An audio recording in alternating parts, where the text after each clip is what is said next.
Assalamualaikum warahmatullahi wabarakatuh. Alhamdulillahirabbil alamin. Allahumma sholli wa sallim barik ala sayyidina Muhammad wa ala alihi washabihi ajmain. Amma ba'du. Alhamdulillah.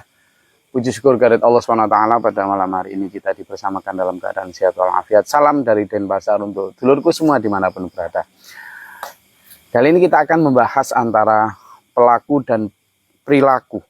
Jadi perbedaan definisi, perbedaan respon antara pelaku dan perilaku. Nah, jadi selama ini kita kadang menyamakan bahkan menggabungkan itu menjadi satu definisi bahkan respon kita yang sama padahal itu tidak boleh gitu. Begini, kalau pelaku itu adalah person who do that, gitu, who did that thing atau that action. Jadi seseorang yang telah melakukan itu.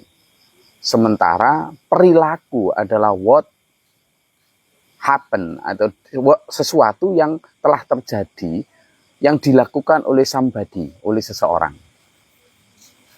Nah, apa sih yang mau kita bahas di sini? Kita begini dulur.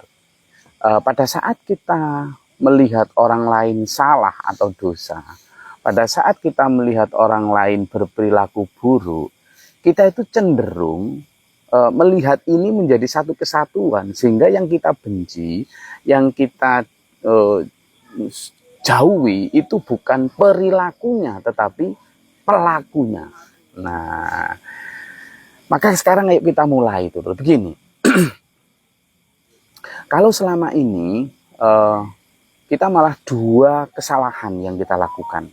Pertama, kalau kita tidak menyukai perilaku itu, kita cenderung kemudian juga tidak menyukai pelaku atas perilaku itu.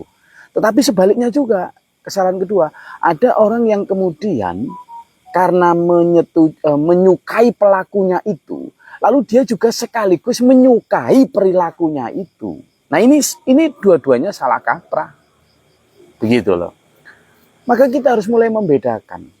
Dengan cara bagaimana? Begini, anggap satu contoh misalnya ya. Kita ambil satu contoh aja.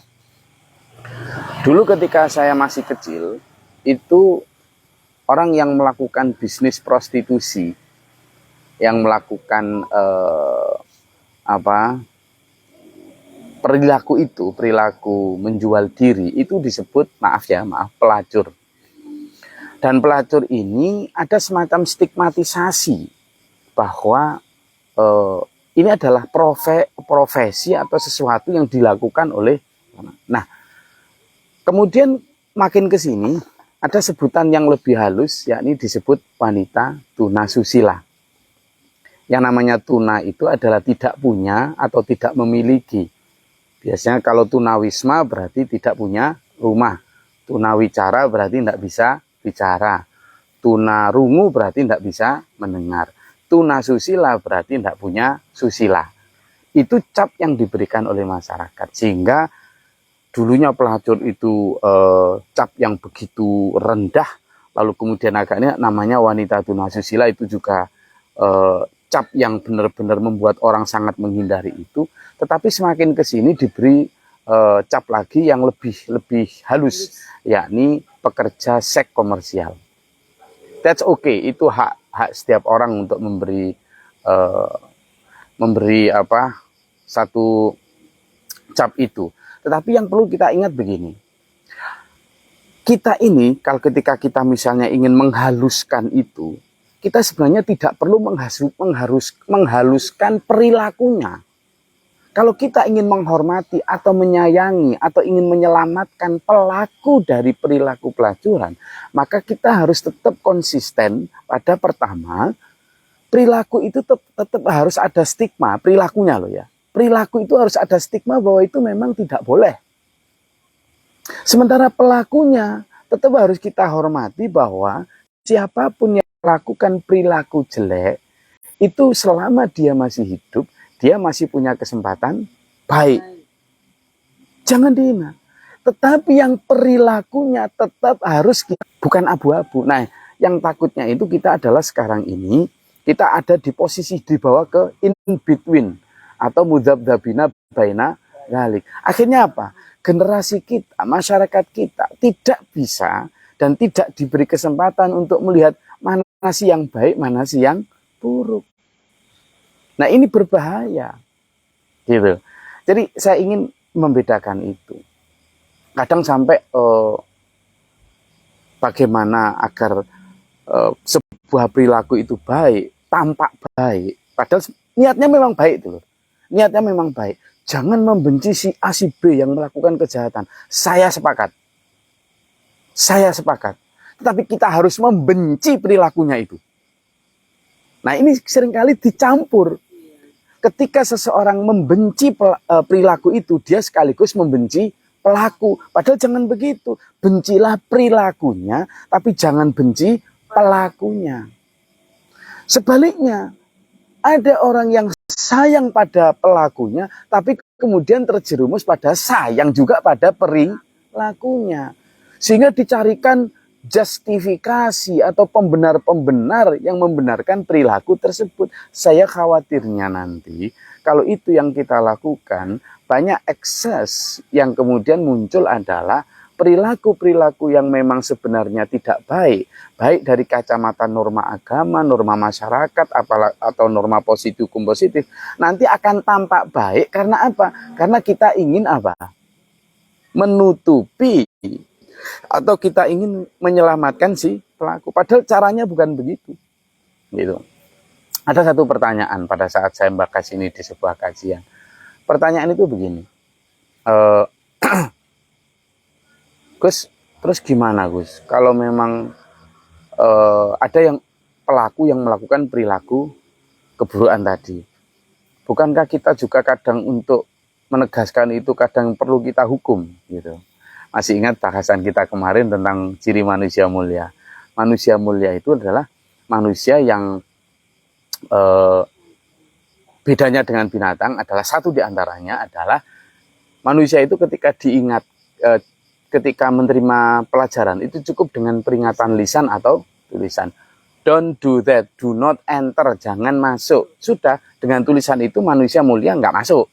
Tapi kalau binatang dikasih do not enter tetap masuk.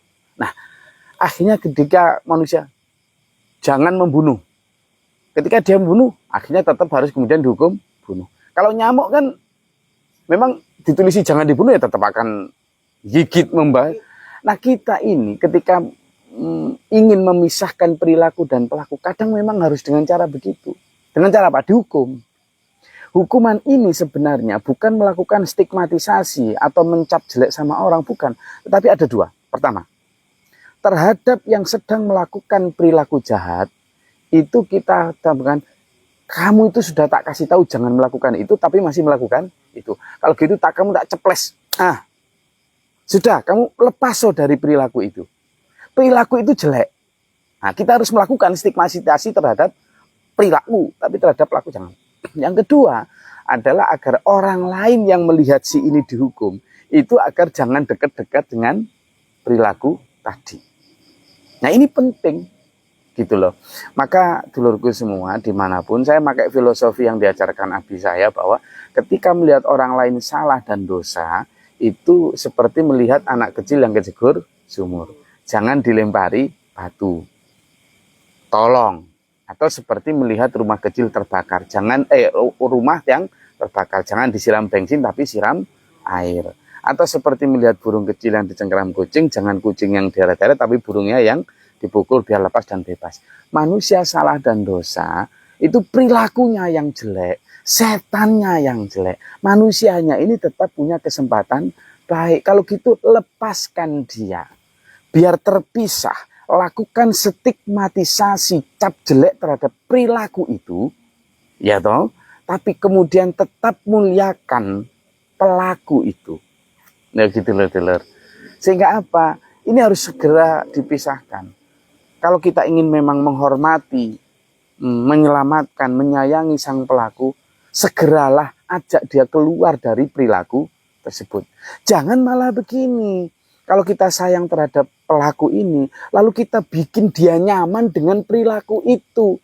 Dengan memberikan dalil pembenar bahwa perilakumu ini tidak apa-apa. Iya, wahai orang yang sedang melacurkan diri, silakan, tidak apa-apa, itu baik. Asalkan kamu punya alasan yang baik, jangan begitu dong. Siapa sih yang ingin kan gitu loh. Sambil dibikinkan film-film yang kemudian mencari pembenar bahwa itu baik. Ya gimana kalau kemudian memakai itu sebagai alasan, lalu kemudian generasi yang tidak begitu lalu kemudian tertarik untuk begitu karena ternyata ada alasan pembenar untuk melakukan itu gitu loh. Jadi pelakunya adalah orang-orang selama dia masih hidup masih punya kesempatan baik. Kadang ada orang pakai gini. Lah itu ada hadis yang menyatakan atau kisah yang menyatakan bahwa ada pelacur yang ngasih minum anjing kemudian dia masuk surga. Nggak gitu konsepnya. Itu gini, dia pelacur, yang kemudian pada saat perjalanan pulang dari melacur, kemudian ada seekor anjing yang sedang kehausan mau mati. Lalu dia tergerak hatinya untuk memakai sepatunya, mengambil air di sumur untuk memberi makan, minum anjing. Ternyata anjing itu terselamatkan. Tuhan melihat itu, kemudian Tuhan memberi hidayah setelah pulang, si pelacur ini diberi hidayah. Karena kebaikan tadi, diberi daya sehingga dia bertobat lalu tidak melakukan pelacuran lagi. Kemudian dia menjadi orang atau wanita yang salihah beribadat kepada Tuhan. Ketika dia meninggal itu dalam keadaan sudah status solihah bertobat. Jadi dia masuknya surga itu karena hidayah kasih sayangnya Allah yang kemudian membuat dia bertobat. Bukan dalam keadaan dia sudah masih melacur, bukan. Kalau itu yang nanti dipakai, wes melacur aja sepanjang hidup, lalu ngasih menginum anjing masuk surga. Enggak gitu konsepnya. Sebaliknya, ada juga yang kemudian cerita tentang seorang alim di zaman dulu sekali, yang kemudian sepanjang hidupnya dipakai untuk beribadah, tapi kemudian berakhir dengan naudzubillah min dzalik melacur, kemudian dia memakai perempuan sampai naudzubillah min dzalik hamil, kemudian dibunuh, lalu kemudian dia masuk neraka. Apakah kemudian nggak usah beribadah, toh nanti itu ada orang yang ahli beribadah berakhir dengan masuk neraka? Enggak gitu. Jadi konsepnya adalah tetap siapapun tadi dari orang yang pelacur kemudian memberi minum anjing, siapapun yang berbuat jahat, tetaplah pandang dia punya kesempatan baik selama dia masih hidup. Jangan rendahkan dia, jangan dina. Tetapi perilakunya tetap harus kita anggap bahwa itu adalah jelek, hindari.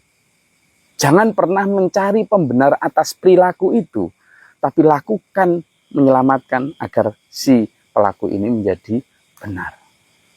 Saya rasa itu dulur yang bisa kita elaborasi dan kaji pada malam hari ini. Saya ingin akhiri dengan begini. Allah berfirman dalam salah satu ayat itu, A'udzubillahi minasyaitonirrajim, ahsin kama ahsanallahu ilaika.